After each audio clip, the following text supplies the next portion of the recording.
Now for our story. Peggy Douglas and Aunt Mary Lane had driven into Wakefield this morning to do some errands. As they drove along, they had one of the little intimate talks they often had on these occasions. A talk which this time had left Peggy feeling rather uneasy. Peggy had believed that Nicholas Dorn had postponed their marriage because he was afraid that she might still be emotionally concerned with Bill Meade. But Aunt Mary apparently felt that Nicholas had fallen in love with Peggy, therefore was unable to carry on with the plan the two young people had made originally. A plan to marry on a friendly, comradely basis, without love. If Nicholas were actually in love with her, Peggy realized how unfair it would be for her to go through with the wedding. And yet she wanted to marry Nicholas, wanted to place herself in a secure position, beyond fear or hope of again becoming enmeshed in Bill Meade's tangled life. Peggy was still occupied with these thoughts as she and Aunt Mary entered David Bowman's bank. And then Peggy saw Bill Meade. He came toward her, his face alight with eagerness. Hello, Peggy. Hello, Bill. Aunt Mary. Oh, hello, Bill. Well, this is lucky. I was just leaving. I might have missed you. Well, it's lucky for us, too. How are you, Bill? Oh, well, as can be expected, I guess. How are you, Peggy? Fine, thanks. You seem to be pretty busy today. I was just telling Peggy, it looks as if I'll have quite a wait. Yeah, it's been like this for the last few weeks. Well, where's David? I don't see him at his desk. Oh, he's just stepped out for a minute. He'll be right back. Good. Hope I get to see him. Oh, Peggy, you're looking awfully nice today. I like your new hairdo. Oh, Bill, this isn't a new hairdo. My hair just got blown around on the way in. Oh, well, it looks nice that way. Oh, goodness, I'd better get in line if I'm ever going to get waited on. Yes, and I'd better get started on my errands.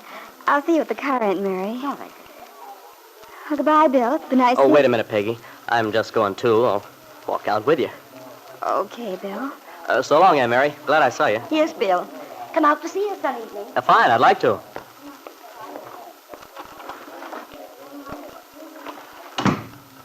Which way are you going, Peggy? Oh, it doesn't matter much. I have things to do all over the place. I guess I'll do the marketing first. Are you going up to Swanson's then? Yes, I guess so. Okay, then I'll walk up with you. Hi, Bill. Oh, Billy. Haven't seen you in a long time. How have you been? Swell. My dad's home from the Army. Oh, good. Boy, was I glad to see you. Yeah, I'll bet you were. How do you like that present you made him, that pipe rack? Oh, he's nuts about it. Oh, that's fine. Oh, by the way, meet a friend of mine, Billy. Peggy, this is Billy. Hi. How do you do, Billy? Say, Bill, is your kid getting big enough to have any fun with? Well, he's grown quite a bit. Well, just give him time. Well, I guess I gotta beat it. I'm going to the dentist. Oh, I wondered what you were doing in town at this time of day. Well, I don't like it very much. Oh, well, maybe it won't be so bad. Yeah. I figure if my dad could face a whole bunch of jabs, I ought to be able to face one little old dentist. Good for you, Billy. That's the spirit. Well, be seeing you. So long. Bye, Peggy. Goodbye, Take Billy. it easy, Bill. He's quite a youngster. Yeah, he's a swell little guy. You know, I really owe him a vote of thanks. He helped me make up my mind about something once. Something I had a hard time deciding. Oh? Yeah. Something about my kid. I see. Bill, I want you to know that... I can imagine it's pretty hard on you, all the trouble about the baby. Do you see him very often? No. No, in fact, the last time I was at 11th Street, Mr. Calvert refused to let me see him at all. He told me he'd never let me see him again if he could help it. But he can't do that. He can't keep you away from your own son. I'm not so sure. You see, we had a showdown. A showdown? Yeah. The thing is, they made me a sort of an offer, a proposition. But what it actually amounted to was that I had to make a pretty brutal choice. What was the choice, Bill? Well, perhaps I shouldn't ask. No, I want you to know, Peggy. Mr. Calvert said that if I'd give up any attempt to have custody of my son, that Kitt would go away quietly and get a divorce. I see. Naturally, you can see what the hitch was. Of course. In other words, if you said you wanted custody of the baby, then Kitt would refuse to get the divorce. Oh, not only that. He said they'd fight it out in court with every weapon they could use. Certainly wasn't an ethical proposition to make in the first place. No, but the trouble is they had me over a barrel. I had to decide one way or the other. It was pretty tough making up my mind, too. Oh, I mean, there was no question in my mind about wanting to have the child. No, of course not. I figured I could do a better job of bringing him up than they ever could. Well, I should hope so. But there was the question as to whether I'd win if the thing went into court. See, they almost always give a child to the mother. Yes, I suppose they do. That is, if they think the mother will take care of the child properly. Yeah. And you see, if I did insist on taking it into court and lost, well, then I'd lose everything. The child, and my freedom, too. I know. It's an awful spot to be in. I'm awfully sorry, Bill. Oh, I'm not asking for sympathy, Peggy. But it does sort of help to tell you about it. Anyway, when I told Mr. Calvert I decided to fight for custody, that was when he said, as far as he was concerned, I'd never see the baby again. Where was Kitt all this time? You keep talking about what Mr. Calvert said, but you don't say anything about her. Oh, Kitt was there, too. But she seems to be more and more under her father's thumb.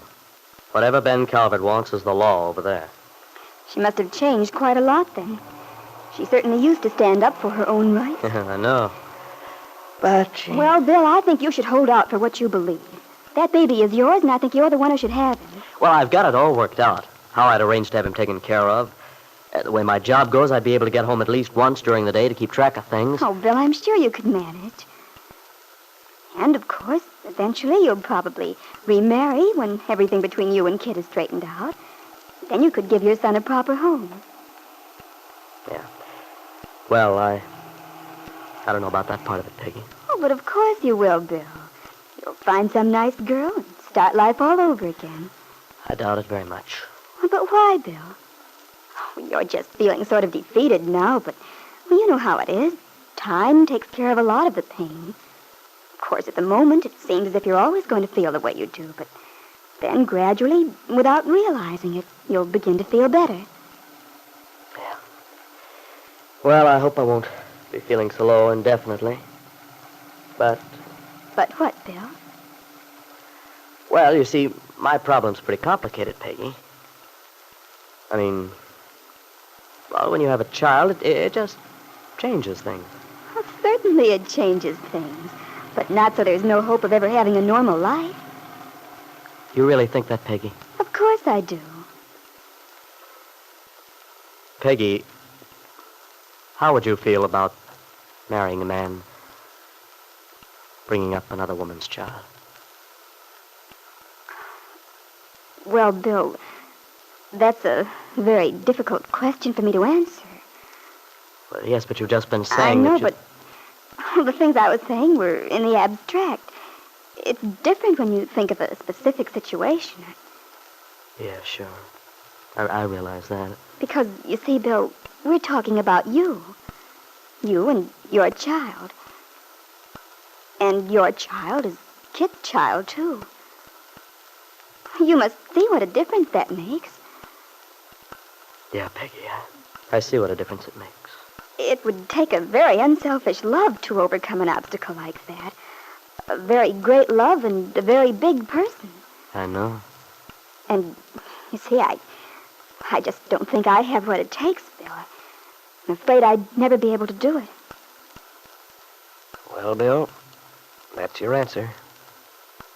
But you didn't really expect anything else, did you? Even though Nicholas Dorn did tell you he believed Peggy was still deeply in love with you. As Peggy said, it would take a very great love to surmount such an obstacle. And would it be fair to make such a demand, even if she were willing to attempt it? No, Bill. I'm afraid you'll just have to plug along by yourself, at least for now. But the main thing to remember is, you've got to fight for your baby son, regardless of Ben Calvert and Kitt, even regardless of Peggy, the girl you love.